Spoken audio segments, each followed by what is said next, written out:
Cristiano, meu amigo, olha aí aquele projetinho que eu pedi para você fazer para 4 falantes tarampes de 5 polegadas, 200 watts.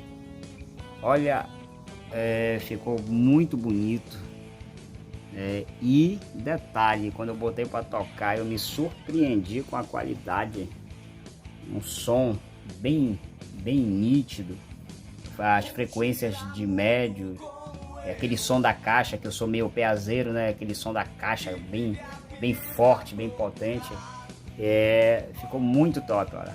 Aí eu não tinha uma outra amplificação aqui, aí eu botei esse módulo da Tarampes aqui e tal, a fontezinha, e ficou muito bacana o som, muito potente, vai buscar longe mesmo, pressão sonora, muito top. Meus parabéns, amigo, um abraço. Alguém que pensa como